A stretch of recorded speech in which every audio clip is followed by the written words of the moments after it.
Hello friends, super magic રસોઈમાં મિત્રો હું આપનું સ્વાગત કરું છું। આજે હું આપણે વધેલી રોટલી આપણે બપોરે કે સાંજે જે વધતી હોય છે એ રોટલીમાંથી એકદમ ટેસ્ટી અને ક્રન્ચી એવો આપણે નાસ્તાની રેસીપી તમારી સાથે શેર કરું છું। તો તમને ચોક્કસ મારો વિડીયો ગમશે, ગમે તો લાઈક કરજો, શેર કરજો અને સબસ્ક્રાઈબ કરવાનું તો ભૂલતા જ નહીં।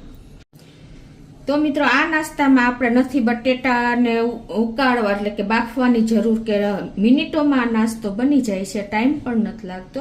તો એના ઇન્ગ્રેડિયન્ટમાં મેં જો અત્યારે આપણે આ સાંજની વધેલી રોટલી છે તો મેં 4 થી 5 રોટલી લીધી છે અને એની સામે એક બટેટું મીડિયમ સાઈઝનું લીધું છે અને અડધો કપ આપણે બેસન લીધું છે અને અડધો કપ જેવી ધાણા ભાજી છે, અજમો છે, ગરમ મસાલો છે, તેલ છે, મીઠું છે, પાણી છે અને રૂટીન મસાલા છે મિત્રો। તો બનાવવાનું ચાલુ કરીએ। આ નાસ્તો આપણે 5 મિનિટમાં જ તૈયાર થઈ જશે અને ટાઈમ પણ નહીં લાગે, એટલે આપણને કંટાળો પણ નહીં આવે। તો પહેલા તો આપણે જો મેં એક મીડિયમ સાઈઝના બટેટાને પીલ કરી લીધું છે એટલે આપણે એકદમ ઝીણી ખમણીથી એને આ રીતે ગ્રેટ કરી લેશું।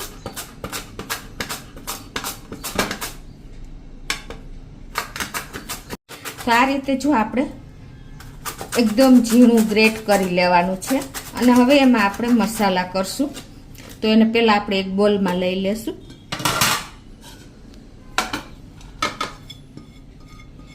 અને એમાં આપણે હવે મેં આપણે અડધો કપ જેવી ધાણા ભાજી લીધી છે ને એ નાખી દેશું। તમે પાલક લઈ શકો છો, મેથી લઈ શકો છો, કાંઈ પણ લઈ શકો છો અને એમાં આપણે હવે મસાલા કરી લેશું। તો અડધી ટીસ્પૂન જેવો આપણે અજમો લીધો છે અને રૂટીન મસાલામાં મિત્રો આપણે અડધી ટીસ્પૂન જેવી હળદર નાખી દેશું, 1 ટીસ્પૂન જેવું ધાણા જીરું, અડધી ટીસ્પૂન જેવું લાલ મરચું અને પિંચ જેટલી આપણે હિંગ નાખી દેશું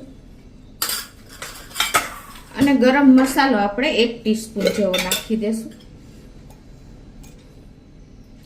અને હવે આ બધું આપણે સરસ મસાલા સાથે મિક્સ કરી લેશું। તમે તમારા ટેસ્ટ એકોર્ડિંગ વધઘટ કરી શકો છો અને હવે આપણે લાસ્ટમાં 1 ટીસ્પૂન જેવું મીઠું નાખી દેશું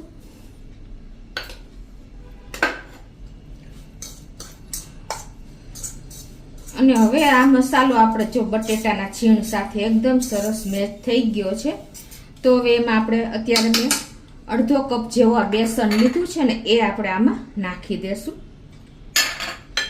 અને એનું આપણે એકદમ સરસ બેટર તૈયાર કરી લેશું।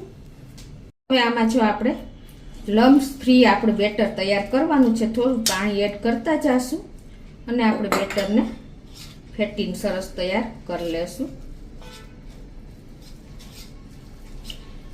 આ નાસ્તો બનાવતા ટાઈમ પણ નથી લાગતો અને કંટાળો પણ નથી આવતો, એટલે ફટાફટ તમારે રોટલીનો ઉપયોગ થઈ જાય છે અને બાળકોને ટિફિનમાં કે આપણે બ્રેકફાસ્ટમાં નાસ્તો ઇઝીલી તૈયાર કરી શકીએ છીએ।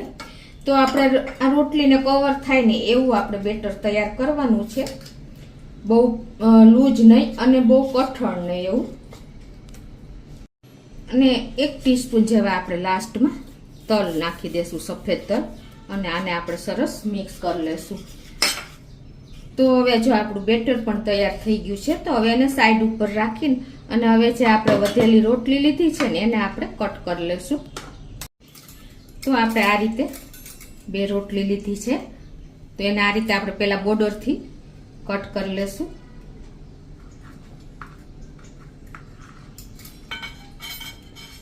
આપણે સ્ક્વેર પીસમાં અત્યારે કટ કરીએ છીએ।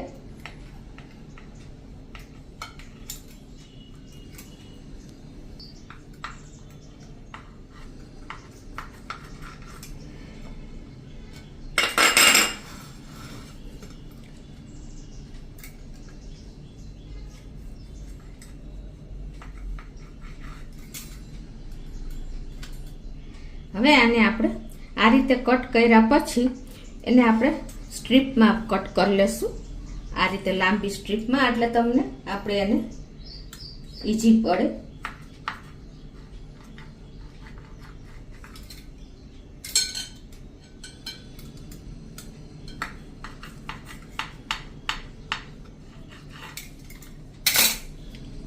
આ રીતે તમારે એક એક સ્ટ્રીપ સરસ તૈયાર કરી લેવાની છે. હવે આપણે એક પેનમાં ગેસ ઓન કરી અને 2 ટેબલ સ્પૂન જેવું તેલ મૂકી દેશું. અત્યારે હું સેલો ફ્રાય કરું છું, પણ તમારે ડ્રીપ ફ્રાય કરવું હોય તો પણ કરી શકો છો.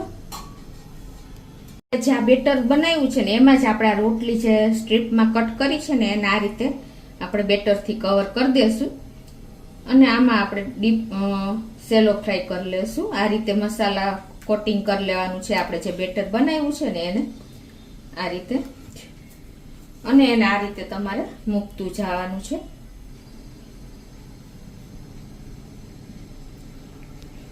તો આ રીતે આપણે પેનમાં મૂકતા જાશું. આ રીતે તમારે જેવું કોટિંગ કરવું હોય ને ફરતું કોટિંગ જ કરવાનું છે, બીજું કાંઈ નથી કરવાનું.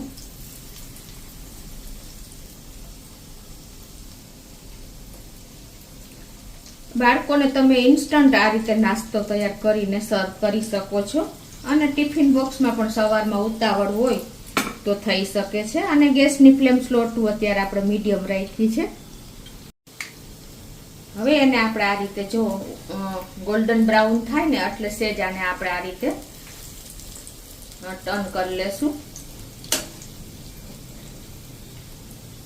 એકદમ ક્રિસ્પી એવો આપણો નાસ્તો તૈયાર થશે મિત્રો. આપણે રૂટીન એકની એક રોટલી વઘારીને થાકી ગયા હોય ને તો તમે આ રીતે ઇઝીલી નાસ્તો તૈયાર કરી શકો છો.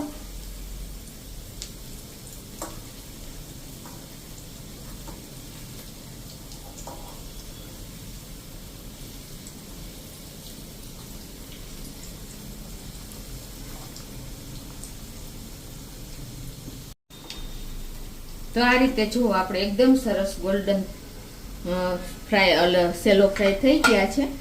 તો હવે એને આપણે આ રીતે તમે જારેથી પણ લઈ શકો છો અને આ રીતે કાંટેથી પણ તમારે લઈ શકો છો. અને તેલ એકદમ સરસ નિતારી લેવાનું છે. એટલે જો આપણે ઉપર કોટિંગમાં સેજ પણ તેલ હોય ને તો એકદમ સરસ તૈયાર થઈ જાય.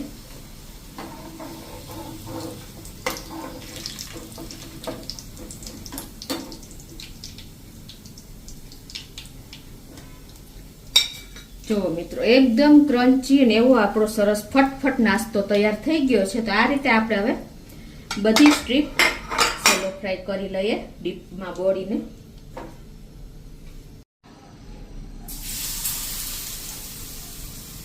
ગેસની ફ્લેમ આપણે સ્લો ટુ મીડિયમ રાખશું એટલે અંદર સુધી એકદમ સરસ ક્રિસ્પી થઈ જાય.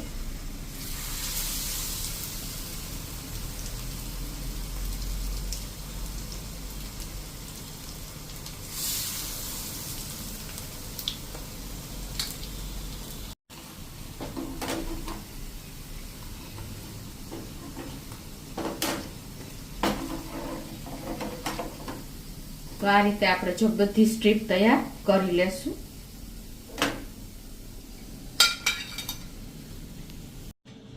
તો આ રીતે જો આપણે બધી સ્ટ્રીપ સેલો ફ્રાય કરી લીધી છે અને આને હવે આપણે એકદમ ક્રન્ચી એવી તૈયાર થઈ છે. તો હવે આને આપણે એકદમ સરસ જો ફ્લાવર શેપમાં સેટ કરી દેશું.